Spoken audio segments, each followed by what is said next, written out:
Cinema range లో kidnap. వైసీపీకి చెందిన మాజీ ఎమ్మెల్యే కుమారుడిపై కేసు నమోదు. కట్ చేస్తే ఆ మాజీ ఎమ్మెల్యేతో పాటు ఆయన కుమారుడు కూడా అండర్ గ్రౌండ్ లోకి వెళ్లారు. వాళ్ళ కోసం ఒకవైపు పోలీసులు గాలిస్తుంటే మరోవైపు సదరు మాజీ ఎమ్మెల్యే వీడియో రిలీజ్ చేయడం హాట్ టాపిక్ గా మారింది. ఇంతకీ గుంటూరులో అసలు ఏం జరుగుతోంది?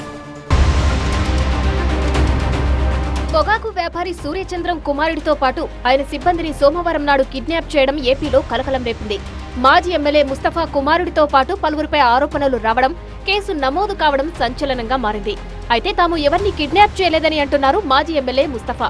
వ్యాపారంలో సూర్యచంద్రం తమను బురిడి కొట్టించే ప్రయత్నం చేయడంతో అడ్డుకున్నామని అంటున్నారాయన. సూరిబాబు పొగాకు తోలుతానని చెప్పేసి డబ్బులు తీసుకెళ్లిన తర్వాత ఆ పొగాకు వేరే వాళ్ళకి అమ్ముతుంటే అప్పుడు కంపెనీ స్టాఫ్ వెళ్ళి ఆ కుర్రాడిని తీసుకొచ్చి కాకాని పోలీస్ స్టేషన్లో తీసుకొచ్చేసి అక్కడ అప్పచెప్పి మాకు న్యాయం చేయండి అని చెప్తే వాళ్ళు తిరిగి మా మీదే కేసు వేయటం జరిగింది.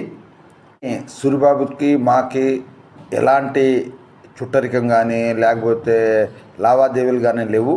అలాంటప్పుడు మేము ఎందుకు ఆ అబ్బాయిని తీసుకొచ్చి మనం ఇబ్బంది పెడతాం? ఏలూరు జిల్లా కొయ్యలగూడెనికి చెందిన సూర్యచంద్రం అనే వ్యక్తి పొగాకు వ్యాపారం చేస్తూ ఉంటారు.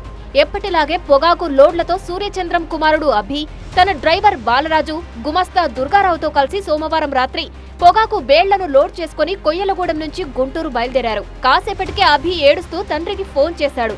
మాజీ ఎమ్మెల్యే ముస్తఫా కుమారుడు బషీర్తో పాటు ఆయన అనుచరులు 2 కార్లలో వచ్చి తమని నూజివీడులో అడ్డగించి పొగాకు బేళ్లతో పాటు వ్యాన్ లాక్కున్నారంటూ ఫోన్ చేశారు. తమను కిడ్నాప్ చేసి ఇవ్వాల్సిన డబ్బులు చెల్లిస్తేనే వదిలేస్తామంటూ బెదిరించారని అభి చెప్పారు. పొగాకు వ్యాపారి సూర్యచంద్రం ఫ్యామిలీ ఫిర్యాదు మేరకు పోలీసులు కేసు నమోదు చేశారు. మంగళవారం నాడు కిడ్నాపర్ల ముఠా పెదకాకాని ఠాణాలో లొంగిపోయింది. అయితే కీలక నిందితుడైన బషీర్తో పాటు మాజీ ఎమ్మెల్యే ముస్తఫా కూడా అజ్ఞాతంలోకి వెళ్లిపోయారు. గొడవల్లోకి దూరే మనస్తత్వం తమది కాదంటూ అండర్ గ్రౌండ్ నుంచి వీడియో రిలీజ్ చేశారు. తప్పులు చేసే ఆలోచన తనకు లేదని అంటున్నారు మాజీ ఎమ్మెల్యే ముస్తఫా. మేము ఇలాంటి పనులు ఎప్పుడు లేదు. అంటే గత 10 సంవత్సరాల నుంచి కూడా మనం చేస్తున్నా, కూడా వ్యాపారం చేస్తున్నా, పొలిటికల్లో ఉన్న సర్పంచ్ చేశాను, తర్వాత ఎమ్మెల్యేగా చేశాను. కానీ ఎప్పుడు ఎక్కడ ఎలాంటి గొడవలు అనేది కూడా గొడవలకి దూరంగా ఉంటాను. ఎందుకంటే ఎవరైనా మనిషే, మనం ఎవరిని ఎలాంటి తప్పులు చేయకూడదు అనేది నేను నా కార్యకర్తలు కానీ లేకపోతే నేను అందరికీ కూడా అదే విధంగా వెళ్ళాను తప్ప ఒక పార్టీ పరంగా కూడా ఎప్పుడు వెళ్ళలేదు. నేను అందరూ సమానంగా చూశాను తప్ప ఎప్పుడు నేను తప్పు చేయలేదు. ఈ కేసు విచారణలో పోలీసుల తీరును తప్పుబట్టారు మాజీ ఎమ్మెల్యే ముస్తఫా కుమార్తె నూరి ఫాతిమా.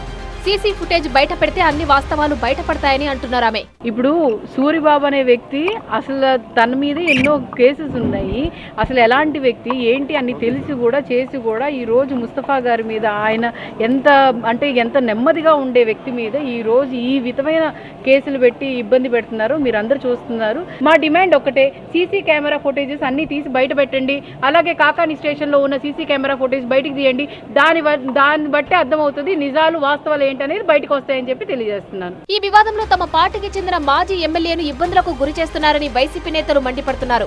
అయితే మాజీ ఎమ్మెల్యే ముస్తఫా అక్రమ వ్యాపారం చేయడమే కాకుండా ఇలాంటి అరాచకాలకు పాల్పడుతున్నారంటోంది అధికార కూటమి.